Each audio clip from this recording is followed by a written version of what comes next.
नमस्कार दोस्तों, मैं रेणु कंवर। पिछली वीडियो में हमने वायु प्रदूषण के बारे में पढ़ा था कि वायु प्रदूषण क्या है, उसके रोकने के उपाय क्या है और उसके स्रोत क्या है। आज हम जल प्रदूषण के बारे में पढ़ेंगे। देखिए बच्चों, जल हमारे लिए कितना आवश्यक है। जल के बिना हम जीवन की कल्पना भी नहीं कर सकते हैं। इसीलिए तो कहा जाता है कि जल ही जीवन है। वैसे तो हमारी पृथ्वी पर 71% जलमंडल है और 29% स्थलमंडल है। फिर भी हमारे देश में जल की कमी क्यों है? कहा जाता है कि जल को बचाओ, जल बचाओ। ये इसीलिए कहा, इतना क्यों कहते हैं? इतना जल होकर भी हमारे देश में जल की कमी क्यों है? क्योंकि आधे से ज़्यादा जल तो पीने योग्य ही नहीं है। आधे से ज़्यादा जल प्रदूषित है। इसीलिए बच्चों, हम कहते हैं कि जल को प्रदूषित होने से हमें बचाना चाहिए। अब हम जल प्रदूषण के बारे में पढ़ेंगे कि जल प्रदूषण क्या है। जब जल में अवांछित पदार्थ मिल जाते हैं और जल के स्वाभाविक गुणों को परिवर्तित कर देते हैं, जिससे जल प्रदूषित हो जाता है, इसे ही क्या कहते हैं? जल प्रदूषण कहते हैं। देखिए स्टूडेंट, जब जल में अवांछित पदार्थ मतलब जिसकी ज़रूरत नहीं होती, वो पदार्थ जब जल में मिल जाते हैं और उसके स्वाभाविक गुणों को, वास्तविक गुणों को परिवर्तित कर देते हैं, जिससे कि जल क्या हो जाता है? दूषित हो जाता है। प्रदूषित क्या होता है? गंदा गंदा कर देते हैं, उसे ही जल प्रदूषण कहते हैं। अब जल प्रदूषण के स्रोत को जानेंगे। जल प्रदूषण के कितने स्रोत होते हैं? दो स्रोत होते हैं। कौन से? प्राकृतिक स्रोत और मानवीय स्रोत। प्रकृति के द्वारा और मानव के द्वारा। प्राकृतिक स्रोत का पहला पॉइंट क्या है? पेड़ पौधों की पत्तियों से।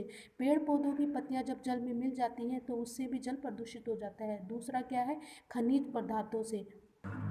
देखिए बच्चों, जब नदी, झरनों, कुओं और तालाबों का जो पानी होता है, जिन स्थानों से वो बहकर आता है, वहाँ की भूमि को, उन जो भूमि होती है उसमें यदि खनिजों की मात्रा होती है, वो जल में मिल जाती है। और अगर ये मात्रा सीमित होती है तो इसका ज़्यादा गंभीर प्रभाव नहीं पड़ता, लेकिन जब ये मात्रा अधिक हो जाती है तो ये बहुत ज़्यादा नुकसानदायक होती है, जिससे भी जल क्या हो जाता है? प्रदूषित हो जाता है।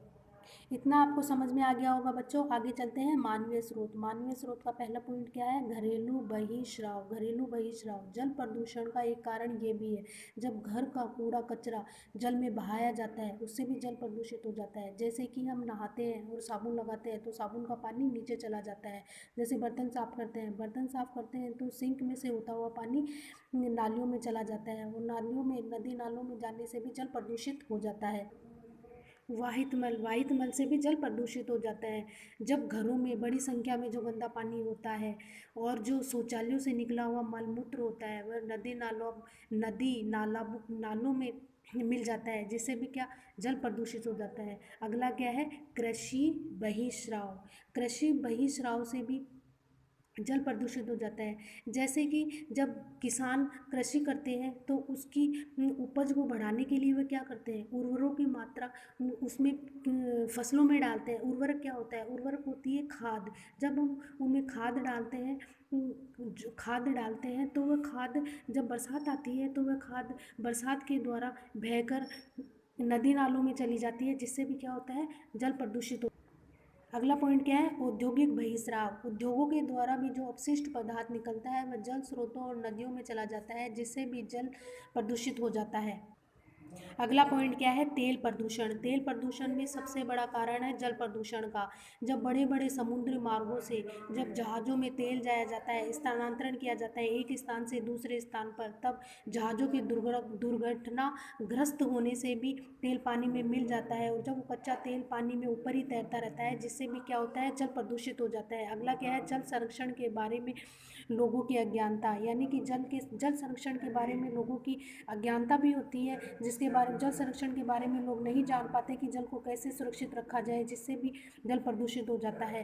रेडियो धर्मी अपशिष्ट। अगला पॉइंट क्या है? रेडियो धर्मी अपशिष्ट। ये भी एक मुख्य कारण है। परमाणु भट्टियों से निकले हुए बहिस्राव में अनेक प्रकार के जो आइसोटोप होते हैं, ये मनुष्य के द्वारा नष्ट नहीं किए जाते और वो मनुष्य के शरीर को हानि पहुंचाते हैं। इससे भी क्या होता है, जल प्रदूषित होता है। समझ में आया बच्चों? ठीक है, अब हम आगे चलते हैं। जल प्रदूषण के नियंत्रण के उपाय, क्या क्या उपाय है उसको नियंत्रण करने के। पहला क्या है, प्राकृतिक विधि से भी हम जल को प्रदूषित होने से बचा सकते हैं। और अगला अगला दूसरा क्या है, कृत्रिम विधि से भी हम जल को प्रदूषित होने से बचा सकते हैं। जल शोधन की प्राकृतिक विधि क्या है, पहली है तनुकरण के द्वारा भी हम जल को शुद्ध कर सकते हैं। अगला क्या है, जल जीव से भी जल को शुद्ध किया जा सकता है। जैसे बड़े बड़े समुद्रों में हम मछलियों को, कछुओं को, इनको डाल देते हैं, जो जल में घुली हुई अशुद्धियों को क्या करते हैं, खाकर उनको नष्ट कर देते हैं और जल को शुद्ध कर देते हैं। अगला क्या है, जलीय वनस्पतियों से भी जल शुद्ध किया जा सकता है। जैसे कि काई, शैवाल जल में ऑक्सीजन की मात्रा को बढ़ाती है, जिससे जल के अंदर उपस्थित क्या होता है, कार्बनिक पदार्थ, उसको वे अपघटित करते हैं और जल को शुद्ध करते हैं। अगला है सूर्योपचार से भी हम क्या करते हैं स्टूडेंट्स, जल को शुद्ध कर सकते हैं। क्योंकि सूर्य की जो अल्ट्रावायलेट किरणें होती है वो जल में डाली जाती है, जिससे जल को शुद्ध किया जाता है। जल को शुद्ध करने की दूसरी विधि कौन सी है, जल शोधन की दूसरी विधि है कृत्रिम विधि। पहला क्या है, छानकर भी हम जल को शुद्ध कर सकते हैं, ये सबसे सरल विधि होती है। अगली क्या है, उबालकर भी हम जल को शुद्ध कर सकते हैं। पानी को गर्म करके बहुत देर तक उबाला जाता है, उसको पानी को ढककर फिर उसको ठंडा किया जाता है। ठंडा भी कब किया जाता है, 10 मिनट तक ठंडा किया जाता है उस पर ढक्कन लगाकर, उससे भी जल को शुद्ध किया जा सकता है। अगला क्या है, आसुतीकरण मतलब भाप के द्वारा जल को शुद्ध किया जाता है। यह बहुत ही महंगी विधि होती है, ये केवल चिकित्सकों को द्वारा ही काम में ली जाती है। ठीक है, अगली विधि क्या है, रासायनिक उपचार में क्या आएगा, फिटकरी चूना जो पानी में डाल दिया जाता है, और जब पानी में डाल दिया जाता है तो पानी की सारी गंदगी क्या होती है, नीचे बैठ जाती है, जिससे भी पानी शुद्ध हो जाता है। अगला क्या है, जीवाणुनाशक भी जल को शुद्ध करने का एक कारण है। इसके अंदर कई रासायनिकों के द्वारा इसका उपयोग किया जाता है। जैसे कि लाल दवा से भी जल को शुद्ध किया जाता है। इसे लाल दवा को क्या कहते हैं, लाल दवा को कहते हैं पोटेशियम परगमेंट। इसको 5 ग्राम दवा को 1000 लीटर पानी में डाला जाता है, जिससे भी जल को शुद्ध किया जाता है। दूसरा, ब्लीचिंग पाउडर से भी जल शुद्ध किया जाता है। आयोडीन की गोली जो लिक्विड भी आती है और गोली भी आती है, उससे भी जल को क्या किया जाता है, शुद्ध किया जाता है। क्लोरीन से भी जल को शुद्ध किया जाता है। ये बड़े पैमाना होता है, जो बड़े पैमाने पर जल को इनसे शुद्ध किया जाता है।